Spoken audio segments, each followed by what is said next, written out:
Assalamualaikum warahmatullahi wabarakatuh. Sahabat Nusa Media, Rasulullah Shallallahu Alaihi Wasallam adalah orang yang paling mencintai umatnya dibanding diri kita sendiri. Beliau sangat khawatir dengan keadaan umatnya. Dan inilah ketika beliau Shallallahu Alaihi Wasallam menangis hingga pingsan saat malaikat Jibril mengungkapkan tentang penghuni neraka ketujuh. Kala itu malaikat Jibril datang kepada Rasulullah pada waktu yang tak biasa. Namun, malaikat Jibril terlihat berbeda, raut wajah yang tak biasa.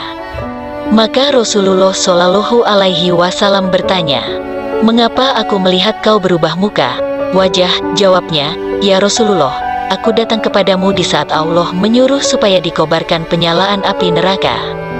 Maka tidak layak bagi orang yang mengetahui bahwa neraka jahanam itu benar, siksa kubur itu benar, dan siksa Allah itu terbesar untuk bersuka-suka sebelum ia merasa aman daripadanya." Lalu Rasulullah Shallallahu Alaihi Wasallam bersabda, "Ya Jibril, jelaskan padaku sifat jahanam." Jawabnya, "Ya, ketika Allah menjadikan jahanam, maka dinyalakan selama 1000 tahun sehingga merah, kemudian dilanjutkan 1000 tahun sehingga putih, kemudian 1000 tahun sehingga hitam, lalu menjadi hitam gelap, tidak pernah padam nyala dan baranya. Demi Allah, andaikan terbuka sebesar lubang jarum, niscaya akan dapat membakar semua penduduk dunia karena panasnya. Demi Allah, andaikan satu baju ahli neraka itu digantung di antara langit dan bumi, niscaya akan mati penduduk bumi karena panas dan basinya. Demi Allah, andaikan satu pergelangan dari rantai yang disebut dalam Al-Quran itu diletakkan di atas bukit, niscaya akan cair sampai ke bawah bumi yang ketujuh. Demi Allah, andaikan seorang di ujung barat tersiksa, niscaya akan terbakar orang-orang yang di ujung timur karena sangat panasnya. Jahanam itu sangat dalam, perhiasannya besi dan minumannya air panas bercampur nanah, dan pakaiannya adalah potongan-potongan api. Api neraka itu ada 7 pintu, jarak antar pintu sejauh 70 tahun, dan tiap pintu panasnya 70 kali dari pintu yang lain. Dikatakan dalam hadis qudsi, bagaimana kamu masih boleh melakukan maksiat sedangkan kamu tak dapat bertahan dengan panasnya terik matahariku? Tahukah kamu bahwa neraka jahanamku itu mempunyai 7 tingkat? Setiap tingkat mempunyai 70.000 daerah, setiap daerah mempunyai 70.000 kampung, setiap kampung mempunyai 70.000 rumah, setiap rumah mempunyai 70.000 bilik, setiap bilik mempunyai 70.000 kotak, setiap kotak mempunyai 70.000 batang pohon zakum. Di bawah setiap pohon zakum mempunyai 70.000 ekor ular, di dalam mulut setiap ular yang panjangnya 70 hasta mengandung lautan racun yang hitam pekat. Dan di bawah setiap pohon zakum terdapat 70.000 rantai, setiap rantai diseret oleh 70.000 malaikat.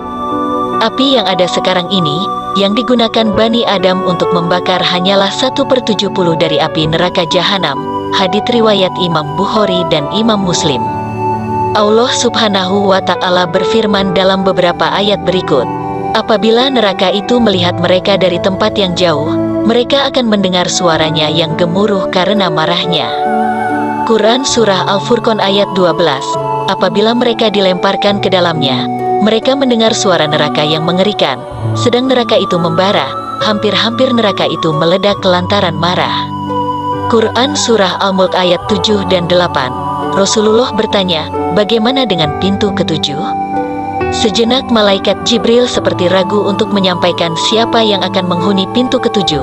Akan tetapi Rasulullah Shallallahu Alaihi Wasallam mendesaknya sehingga akhirnya malaikat Jibril mengatakan, pintu ketujuh diperuntukkan bagi umatmu yang berdosa besar dan meninggal sebelum mereka mengucapkan kata taubat sebelum meninggal. Mendengar penjelasan yang mengagetkan itu, Rasulullah pun langsung pingsan. Malaikat Jibril lalu meletakkan kepala Rasulullah Shallallahu Alaihi Wasallam di pangkuannya sehingga sadar kembali, dan sesudah sadar beliau bersabda, "Ya Jibril, sungguh besar kerisauan dan sangat sedihku.